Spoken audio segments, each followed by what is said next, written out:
Hey, I am Helena Dior, aka Nina, author of No Longer Sharecropping Shame, founder of Helen's Help Center, and I help others shine their light by transitioning hate to hope and experiences to enlightenment.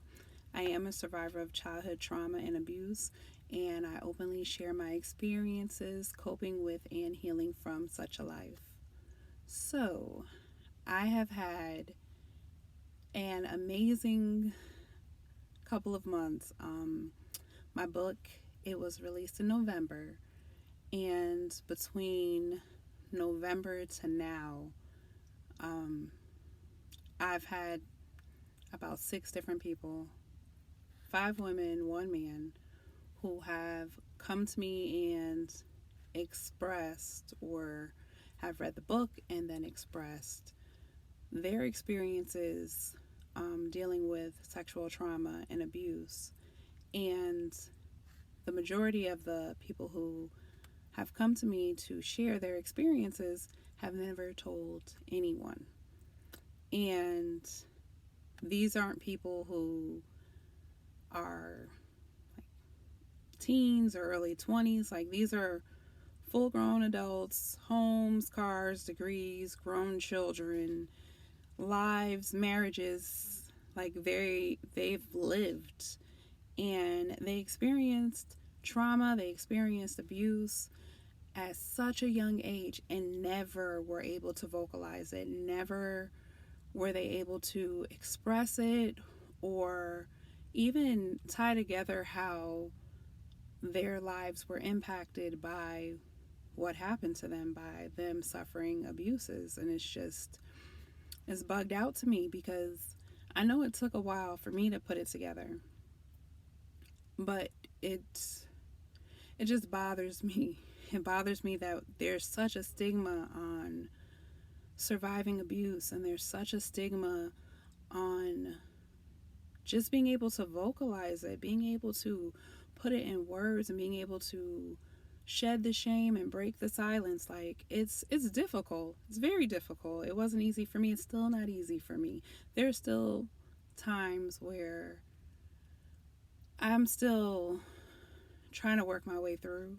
There's certain smells I can't smell because it brings me right back, not to the childhood abuse, but after the childhood abuse. I was raped,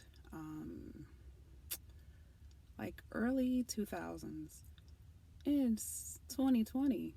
And certain smells, like people get too close to me, or if I'm touched a certain way, it brings me right back.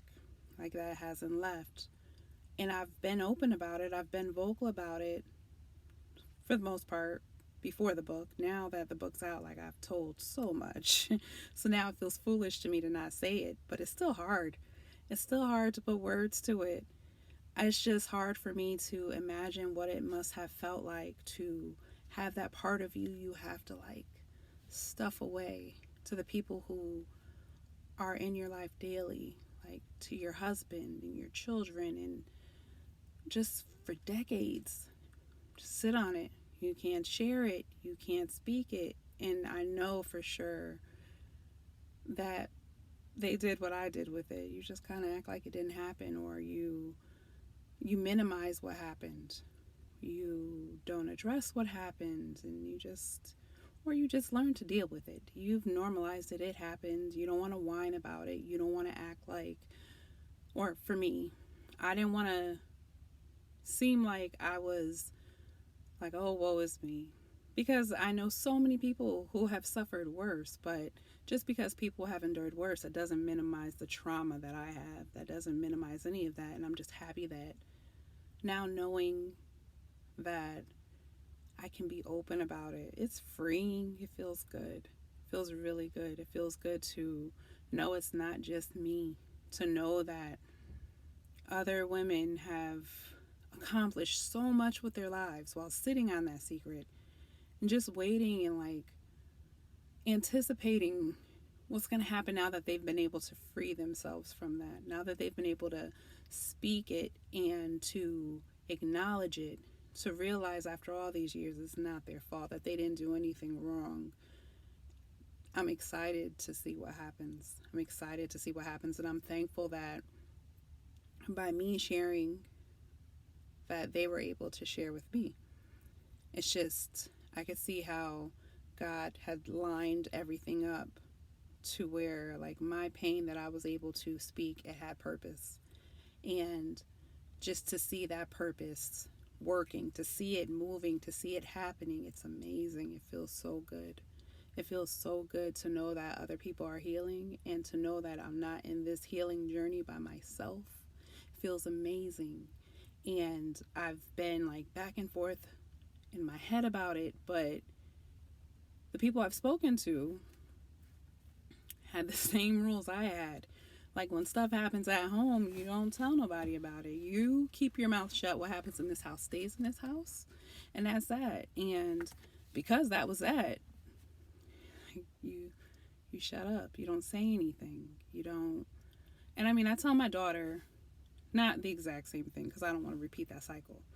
But she's 10 and she talks too much. So, like, if something happens, she's like, you might as well just give her, like, I don't even know. There's nothing loud enough. A microphone, a megaphone. There's nothing loud enough when she has a little piece of information because she's gonna just talk. So I don't want to tell her that, but I do let her know, like, you got to filter some stuff. I don't want everybody to know everything I'm doing. But that wasn't what was taught to me. It was ingrained in me that when things happen, you be quiet about it. And that is because that was ingrained in those people and so on and so forth. And when we go back, and that's what it was. It was normalized. And it made me think about today. I heard a word that T.D. Jakes gave, and it made me think about how we repeat, like, crippling behavior and how it's been repeated in my life. He was sharing a story about this dog.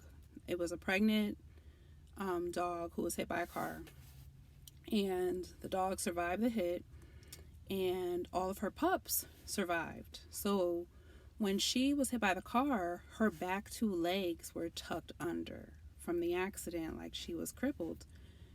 So when she gave birth to her puppies, the puppies mimicked her leg movement. Their back two legs, they tucked under to mimic their mother. All four of their legs were fine, but because that is what they saw, that's the behavior they repeated. The crippling behavior they saw their mother show and display. They repeated it even though they were healthy. And it just made me think about my life and all of the women in my family, all the friends of the family, and cycles and systems, and how I have repeated crippling behavior that proved to not work. Crystal clear, it did not work, and I've repeated it over and over again. And I just pray that my daughter doesn't repeat my crippling behavior. And if for nothing else, like, this is why I now have to get it all the way together. I need to be able to speak my truth loudly, openly, courageously, without fear, without shame. And I need to make sure that she doesn't repeat anything negative, that all the pathologies and the negativity that's been thrown at me and my family, that it ends. So that is my goal. My goal is to be open and honest and forthright and just let her express her truth, teach her there's nothing wrong with it. And while I'm teaching her, learning myself there's nothing wrong with it, and just being able to strive and flourish and all that good stuff. And I just hope the same for everybody else. Like, don't get discouraged on the healing journey. It's work, but it's going to pay off. It'll pay off in the end. Peace and blessings.